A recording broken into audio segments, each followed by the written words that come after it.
सात के विषय अतीत से वर्तमान अर्थात इतिहास का चैप्टर नंबर 4 का क्वेश्चन आंसर करने जा रहे हैं। थ्योरी वाला पार्ट आपको प्ले लिस्ट में मिल जाएगा, आप वहाँ से जाकर देख सकते हैं।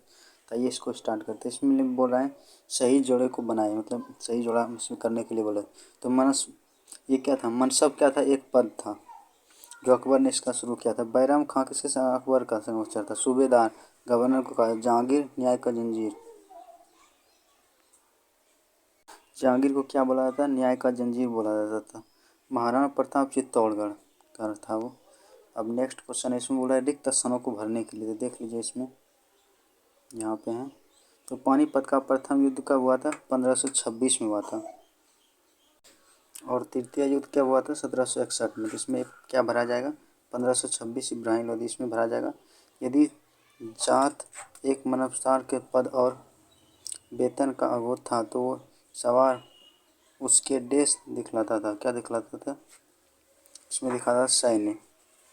शेर शाह ने देश बड़ी संख्या में निर्माण कराया था। सरायों मतलब जलाशय का निर्माण कराया था। तो इसमें बोल रहा है अकबर के दरबारी इतिहासकार देश और था जिसने देश की नामक पुस्तक लिखी थी। अब्दुल फजल अकबर नामों लिखा था।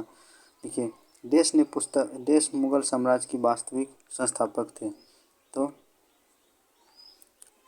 अकबर, क्योंकि ये अच्छा काम किया था सबसे। नेक्स्ट है फ्रेंड बोल रहा है मनसबदार और जागीरदार में क्या संबंध है। तो इसमें मनसबदार और जागीरदार में यह संबंध था कि मनसबदार केवल भूमि से से मतलब रखते थे, किंतु जागीरदार अपने जागीर पर प्रशासनिक कार्य भी करते थे। जागीरदार भूमि कर स्वयं वसूलते थे जिसके लिए उन्हें अपनी जागीर में ही रहना अनिवार्य था। लेकिन मनसबदार कहीं भी रहकर अपने कर्मचारियों से लगान वसूलते थे। नेक्स्ट क्वेश्चन है 2 नंबर का, बोल रहा है पानीपत के मैदान में होने वाले प्रथम लड़ाई का भारतीय इतिहास में क्या महत्व था। तो पानीपत का आंसर हो जाएगा पानीपत के मैदान में होने वाले प्रथम लड़ाई भारतीय इतिहास में यह महत्व है कि इस लड़ाई ने भारत में लोधी वंश का सर्वनाश कर दिया, क्योंकि दौलत खां इब्राहिम का लोधी ने इसको ऑफर किया था आने के लिए भारत में, और को भारत के में नए मुगल वंश की स्थापना का मार्ग प्रशस्त हुआ। नेक्स्ट क्वेश्चन, तो यहाँ पे नेक्स्ट क्वेश्चन है हमारा क्या, मुगल प्रशासनों की विशेषताओं को बतलाए। उनमें उसने मनसबदारों की भूमिका क्या थी। देखिए मुगल प्रशासन की कुछ विशेषताएं थी कि उस काल के जनसाधारण का जीवन सुखी और संपन्न था। अमीरों के लिए ऐशो आराम की वस्तुएं बनाने वाले को यद्यपि मजदूरी कम मिलती थी, लेकिन खाद्यान्नों के सस्ते होने के कारण उन्हें कठिनाई नहीं होती थी। बंगाल में मछली भात खाने का रिवाज थी, वही उत्तर प्रदेश में रोटी दाल खाया जाता था। बिहार के लोग भात खाते थे। पशुपालन के लिए दही दूध भी खूब मिलते थे। हालांकि कपड़े की कमी थी, इसके बावजूद लोग खुशी थे। नेक्स्ट यहाँ पे मनसबदार प्रशासनिक काम करते थे। बादशाह के आदेश और कानूनों को लोगों से पालन करते थे।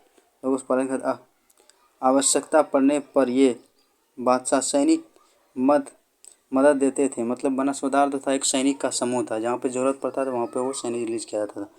मनसबदारों की एक निश्चित संख्या थी। घुड़सवार सैनिक रखना पड़ता था। इन खर्च के वहन करने के लिए उन्हें ज़मीन दी जाती थी, मतलब ज़मीन से उसको पैसा मिल जाता था। जिसकी लगान की आय से अपने सैनिक वेतन नादी तो देते ही थे और अपना खर्च भी चलाते थे। मतलब मनसबदार को क्या देता था, वो भूमि दे देता था, उसी से उसको वेतन का भी पैसा वो निकाल लेता था, और इसे मनसबदारों को नियुक्त किया जाता था। ये किसके समय था, बाबर के समय था। नेक्स्ट क्वेश्चन देखते हैं। ये 4 नंबर का क्वेश्चन है, मुगल साम्राज्य के पतन का क्या कारण थे। तो आंसर हो जाएगा मुगल साम्राज्य के पतन के कारण थे औरंगजेब की अदूरदर्शा, मतलब दूरदर्शी नहीं था। वो बिना सोचे समझे निर्णय लेते थे। जजिया कर लागू करने, जजिया एक प्रकार का कर था, जजिया जाता खून खराजी सब, जिसे अकबर ने उठा दिया। हिंदू को नाराज कर दिया। उसे दक्षिण विजय के लिए अपनी सारी शक्तियाँ झोंक दी। क्योंकि मलिक कफूर को युद्ध दक्षिण भारत को जीतने के लिए बोला था। इसे 1000 दिनारी भी कहा जाता है। उसमें बताएंगे निरंकुश होने लगे। 1707 में उसकी मृत्यु ने आग में घी का काम किया। अब मुगल दरबार षड्यंत्र का अखाड़ा बन गया और धीरे धीरे मुगल साम्राज्य ध्वस्त हो गया। अब नेक्स्ट क्वेश्चन देखेंगे।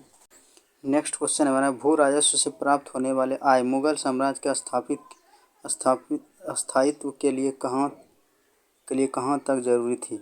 ऐसा उत्तर ऐसा ज्ञात होता है कि मुगल सम्राट को भू राजस्व के अलावा आय का कोई अन्य स्रोत नहीं था।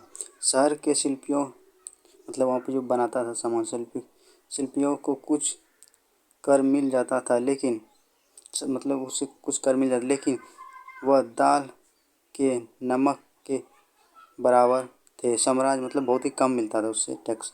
साम्राज्य में जो भी वाणिज्य व्यापार था वह स्थानीय ही था।